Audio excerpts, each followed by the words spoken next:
As a business leader, have you considered the impact and influence that a cross-cultural team has on your success and that of the business? Every one of us, we have teams that are made up of different cultures and backgrounds and belief systems, and all of those things fueling how we operate, the decisions that we make, the innovations we create, and as leaders, the success that we have and we generate for ourselves and for the business. Now, there's a lot of challenges when it comes to having a cross-cultural team. There's even challenges when it comes to trust and engagement and connection. So today we're going to get into all of that with our guest, Liu Liu, who is going to share with us just what it takes to really embrace cross-cultural teams and really take advantage of all of those great ideas and opinions and backgrounds and do's and don'ts that they bring from their own experiences and their own expertise. So we're digging deep into how to build trust in a cross-cultural team. Welcome, welcome, welcome to Shedding the Corporate Bitch, the podcast that transforms female corporate executives into powerhouse leaders by showing them how to shed the challenges and overwhelm, along with any fear, insecurity, self-doubt, and negativity holding them back. I'm your host, Bernadette Bose of Ball of Fire Coaching, bringing you powerhouse discussions each week to share tips, advice, and sometimes tough love so you create the riches in your work and life you deserve. Let's do this. Liu, how are you? So nice to have you. Hi, I'm doing well. Thank you very much for having me on the show. I'm very excited to talk to you. Oh, I'm so excited to talk to you, especially around this conversation around cross-cultural teams. And I find the subject matter, and when I was looking into the work that you do, I find it really fascinating where you're kind of focused solely on trying to help leaders navigate the cross-cultural divide, so to speak, because it is, very trying and very challenging for some, while it's more natural for others. So first, as we get started, and before we do, actually, I would love to have you just share a little bit about yourself to our listeners and viewers. Sure. As you can tell from my name, Liu Liu. So I like to joke with people, say I'm made in China. And so I grew up in a city in the southwest of China called Kunming.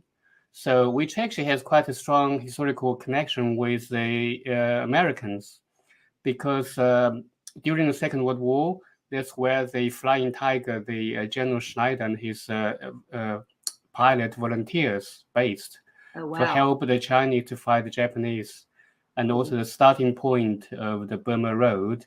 So there's sort of historical connection with the U.S. Army and so on and so forth. So fast forward, I was working in the university in that place, and then where I met my wife. So I was the foreign affairs secretary in a language center in the university, and where I met my wife from the UK.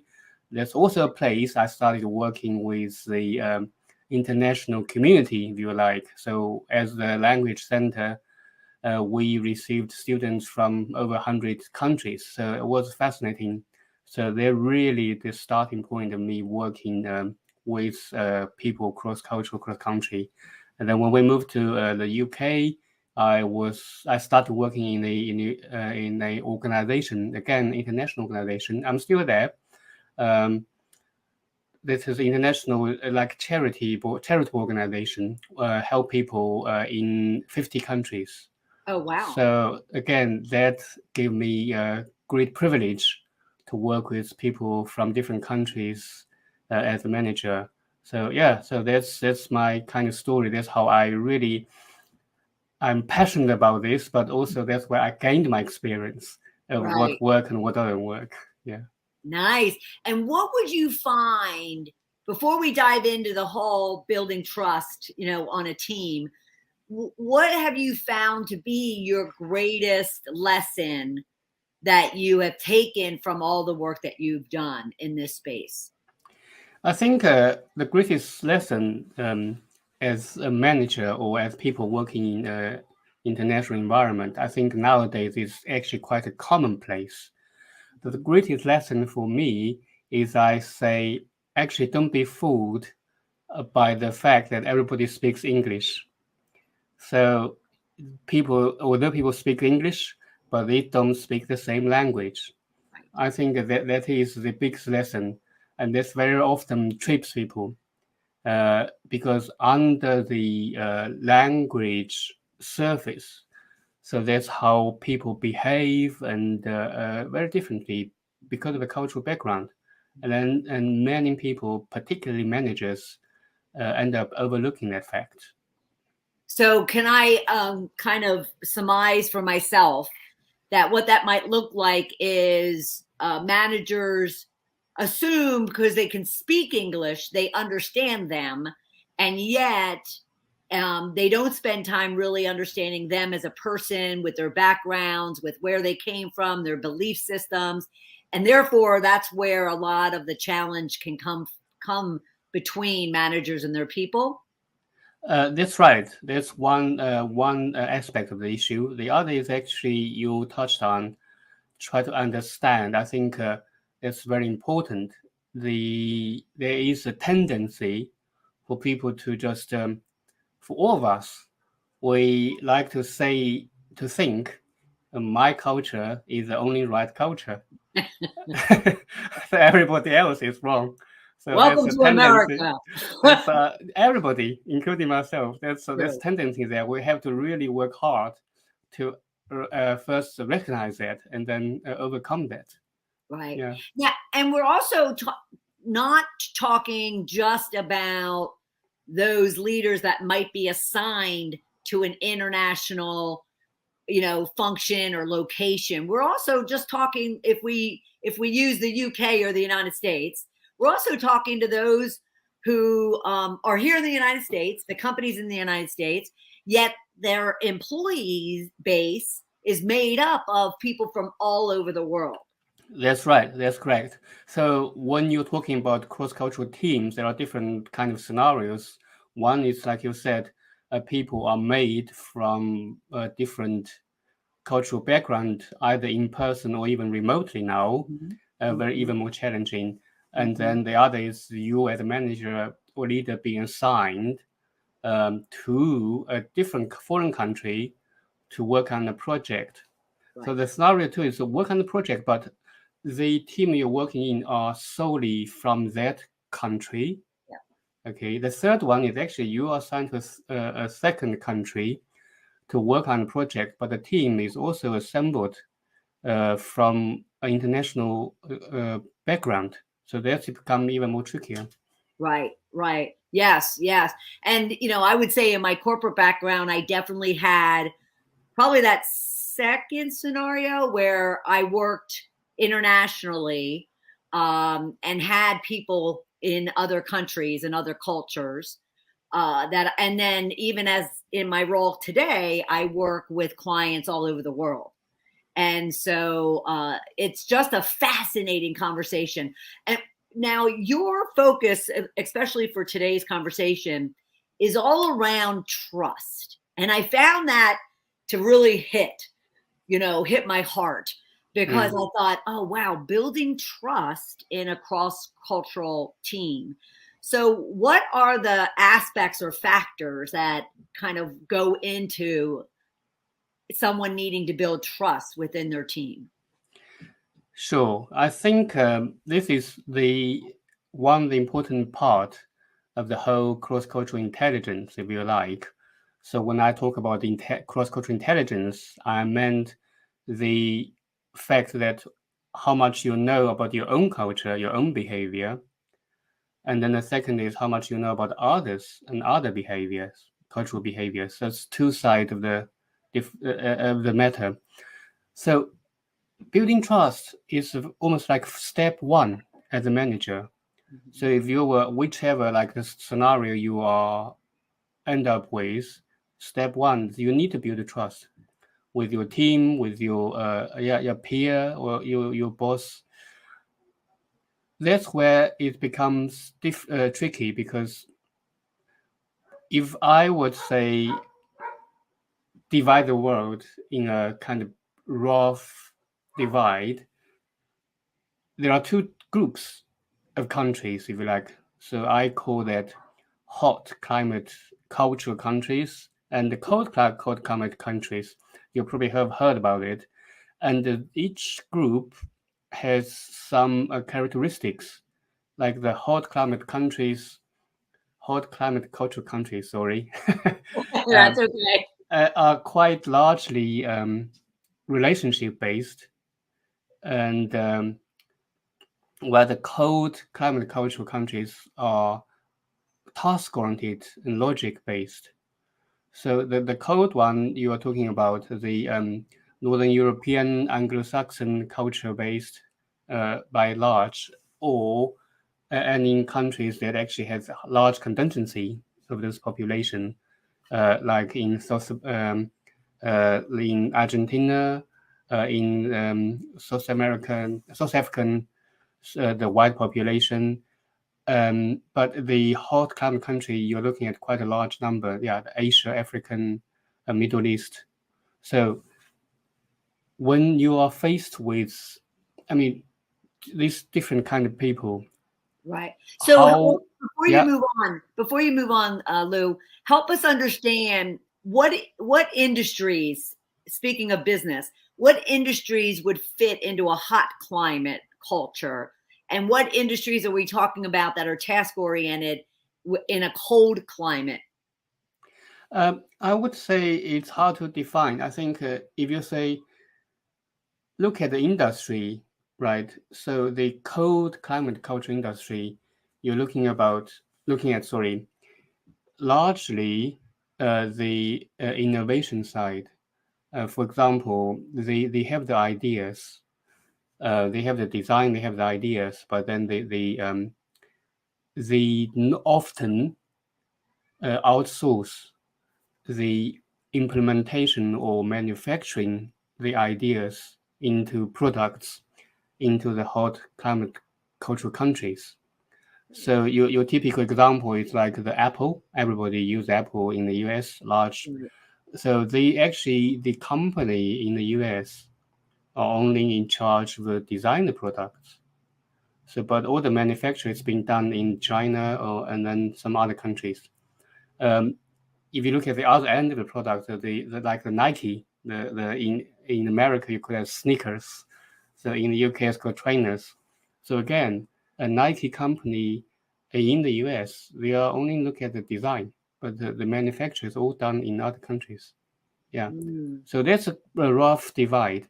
So it seems to be the ideas innovation seems to be largely in the cold climate countries, and where the implementation and realization of those products are in. But although that's changing, but it's a simple generalization. Right, right. And what kind of challenges does that create, especially for those that, like you said, they have one part of their business is done in a hot, but then it's done in the, and then another part is done in the cold, and vice versa. Yeah, What kind of roadblocks does that create for a team leader? yeah. So if I can circle back to say the first thing about trust is in different groups of countries, people build trust very differently. Mm, mm, Let me give you an example. When in my many years back, when I was dispatched to Cambodia, I was put in charge of all the programs in Cambodia. And then on my first trip there, I have to meet with all the so-called our local partners, people we work with. And there are two groups of those organizations. One is headed up by the expats, by European, by Dutch, by the Americans, and then the other are local ones headed up by the Cambodians. So how I build trust is I have to use different approach. So for the American and expat organizations, they literally sat me down, gave me a almost like second interview. The thing is that they want to know what qualifies me to lead up that program, because that's a typical thinking in the task-oriented climate cultural people. They want to see the reason and logic behind it. When it comes to building trust, they want to see your performance. They want to see what you can contribute, what you can bring to the table. So that's very key. So Right. none of those small talks. So, but they want to know. And I had a similar situation a few months back in the Netherlands, and one of the CEO in the Netherlands organization asked at the meeting table to actually a German colleague said, "What makes you to sit at this table?" I thought that's very blunt, but that's the way they ask. That's the way. That's the Yeah, way they are. Exactly. yeah. Well, back to the Cambodia story. Even with the Cambodians, I know I can't even talk about business to start with because they don't know me, they don't trust me. So, well, with them, to build trust takes the relationship approach. So I actually invited them to meal, to the hotel, to drink tea, have a meal together. We talk about non-work related issues. Your journey in the organization, your family, anything but work. And then they get to know you as a whole person. They feel they know you, they relaxed, and then they trust you. Then we gradually move on to work, but still, and then yeah, one day later or the day after, then we go into the office to talk about work, and then we are like, yeah, we have relationship ready, so much easier. So that's that's the same thing. Yeah, in most of the Asian and African countries, you need to just get to Middle East as well. You need to spend time to get to know them, let them to know you Right. as a person. Yeah. So should any manager leader who is maybe newly assigned, or maybe they've been around for a while but they haven't built the relationship or the trust in the way that they should they actually plan a couple of days on their trip just to get in there and get to know them before they even get to day one of the work? Absolutely. That's what I would suggest strongly. So I know it sounds very counterintuitive to our task-oriented Mhm. cultural people, but yeah, they will see that it's what a waste of time. They want to dive straight into the business. Yes. But to build trust, yeah, like you say, building the time to allow people to get to know you is vitally important. So even whether it's on a business trip or even virtually, like this kind of meeting, Right. I tell you what, very often when I have catch-up meeting with my African colleagues, an hour meeting, we can end up spending 15, 20 minutes just talk about family and all that. And you have to just bear that in mind. That's the way it is. So Americans would have to sit on their hands and pull like a rubber band to keep them, Yeah, patient. yeah, exactly. So, but then on the other hand, it cuts both ways. Then for the people from the hot climate country, they need to understand as well. It's not rude to you. This is just how the other half of the world conduct business. Right. Yes. They want to dive straight into the point. So it cut both ways. Right. Right. And curious as to whether you found throughout all your years of experience if one way works more effectively than the other. I would say that is actually there's another part of the issue. There are different aspects of a business as you understand. So it's getting to know and trust each other is only the step one. Mhm. So then I think when it comes to managing money, time, deadline, then the how to divvy up the tasks, divide the plan. So all those can be done very differently. So I think the key thing is about understanding the different approaches and then work out a agreed method. Mhm. Because yeah, otherwise all we end up doing is frustrating each other. And I was actually often thinking this is very much a blind spot, and people get really frustrated. And also for leaders, particularly newly appointed leaders and managers, they can end up doubting themselves when they stumble across those obstacles. Right. They tried all the, if you think of all the management training people were given, even you talk about Harvard Business School, it's all about the hard tasks, Right. but nobody actually tells you how to deal with people. Maybe the team building, true, but not the cultural issue.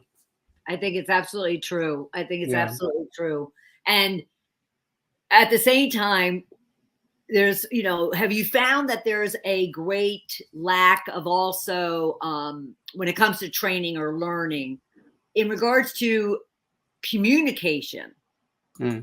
Like you said, that example with the Netherlands and with the German, where someone just simply said very directly, well, that's not the way it's going to happen, or I need this from you, as Yeah. opposed to some others need it to be not even relationship based. It needs to be a little bit more collaborative than directive. Like I always Mm.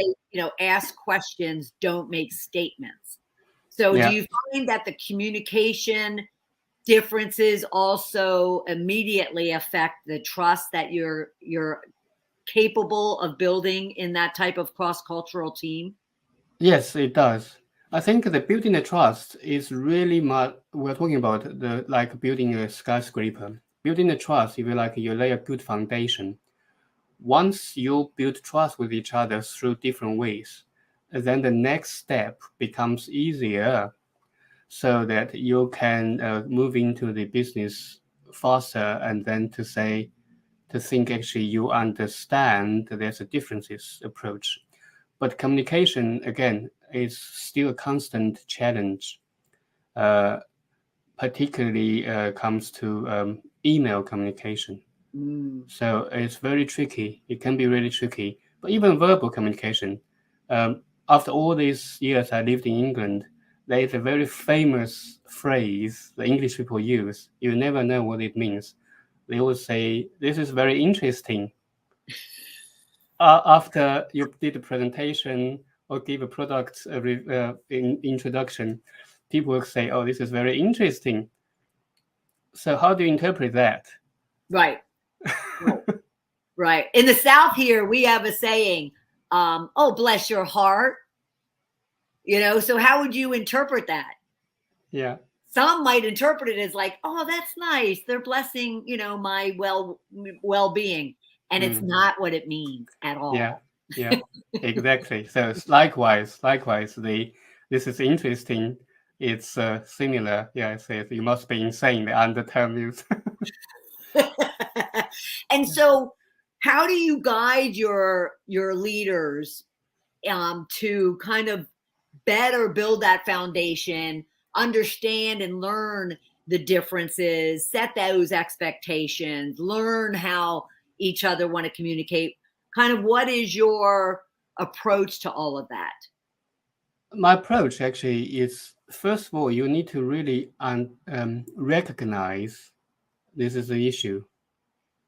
So because otherwise, all you it doesn't matter what things people do or I do, will just end up with external. So the change needs to happen both external and internal. I think the manager needs to recognize this is an issue if they are really in pain, or this could be the issue if they are in doubt.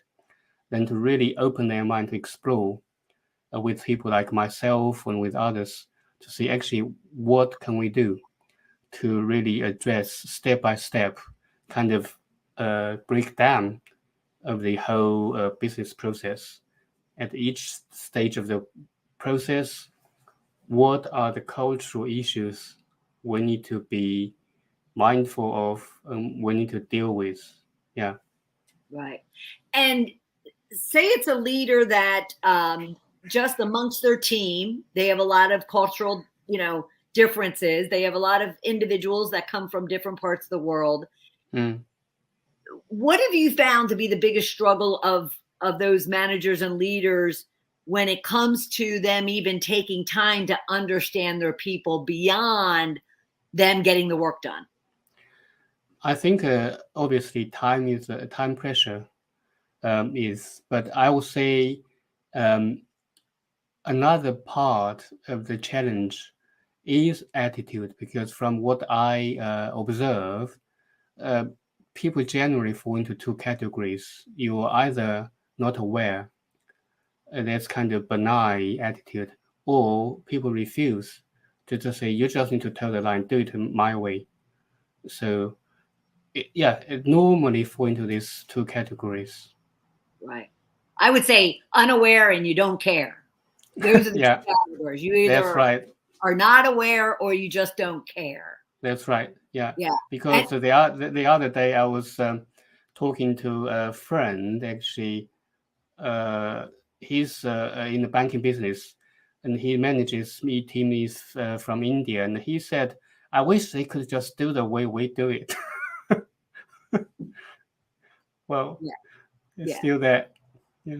Well, I mean, I have to admit, Lou, that for a long time in corporate, when I worked in corporate, I had a my way or the highway type of attitude, and I learned severely after I left corporate how damaging and how limiting, because it's very limiting. It's very, it's very small minded, if you have that, take that attitude and that approach, especially in this subject around cross culture. There's so much each of Mm, us can learn from each other, right? mm. That's right. That's right. I think it's like you say, is to really drop that.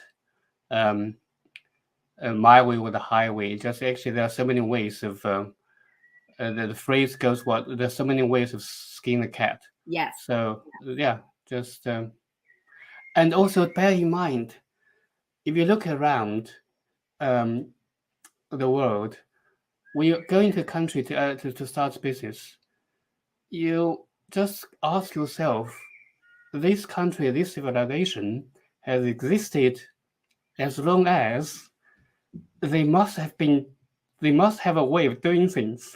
Right. They must be doing something right. Yes. Yes. Yeah. And learn from it. Yeah.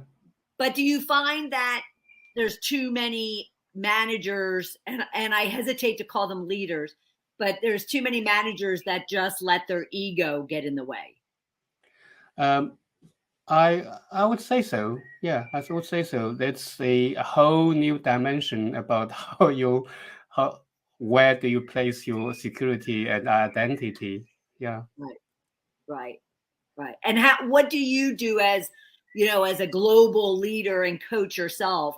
What do you do to help those type of individuals and teams to break that down? Um, well, we could look at it from a business approach to say ultimately your target from your boss is to deliver the results. So either it's profit or product. So the way to look at it, to break it down, is that if this is giving you so much pain, then why look at it differently? That could actually to give you a better result, maybe less stressful. You can get a better to feed the ego if you like, the better praise from your boss or better bonus. So if you do it just differently. Right, right. Yeah, yeah.